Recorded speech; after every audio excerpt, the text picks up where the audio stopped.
Hello everyone, I am doctor Swati Shreyasi. आज हम लोग पोस्ट परमानेंट डेंटिशन के बारे में पढ़ेंगे। क्या है post permanent dentition? Post permanent dentition से ही पता चलता है कि जब परमानेंट टूथ आ जाता है उसके बाद के टूथ को हम लोग पोस्ट परमानेंट डेंटिशन कहते हैं।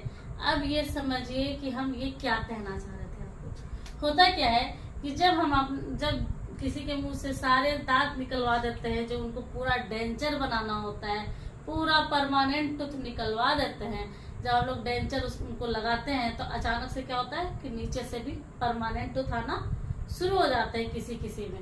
उसी को हम लोग कहते हैं पोस्ट परमानेंट डेंटिशन। तो क्या हो गया, द रेयर अपीयरेंस। ये बहुत ही रेयर अपीयरेंस है, सबको नहीं होता है, किसी किसी को होता है। The rare appearance of supernumerary teeth after loss of permanent teeth। After loss of permanent teeth का क्या मतलब हुआ?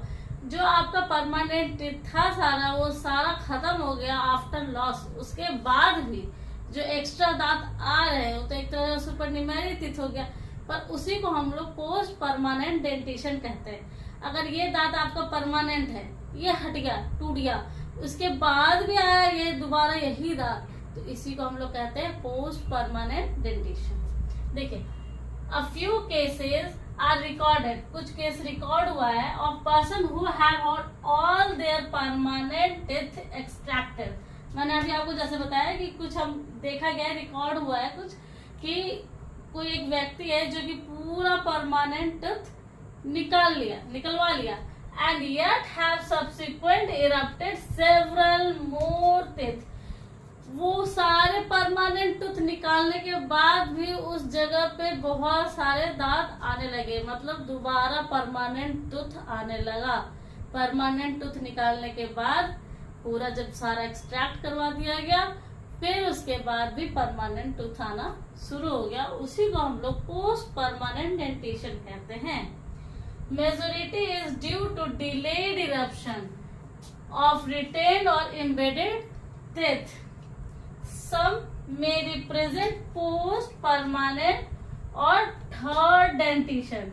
इसको पोस्ट परमानेंट डेंटिशन को भी हम लोग थर्ड डेंटिशन भी कहते हैं। पहला हो गया प्राइमरी, दूसरा हो गया परमानेंट, अगर ये तीसरा आया तो इसको हम लोग कह दिए पोस्ट परमानेंट डेंटिशन, जिसको हम लोग थर्ड डेंटिशन भी कहते हैं।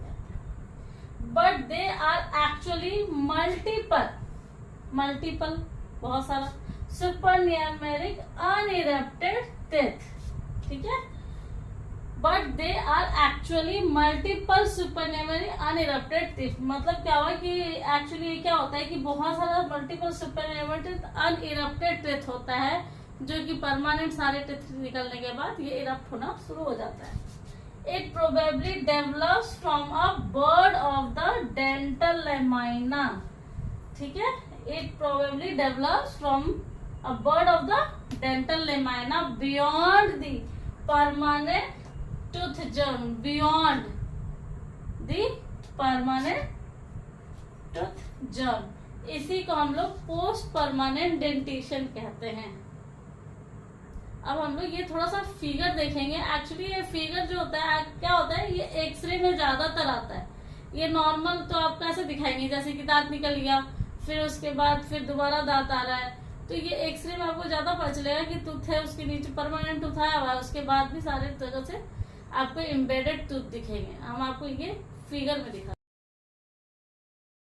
जैसा कि आपने फिगर में देखा वैसे ही होता है पोस्ट परमानेंट डेंटिशन। अगर आपको इसमें कहीं भी डाउट हो तो आप पूछ सकते हैं। Thank you.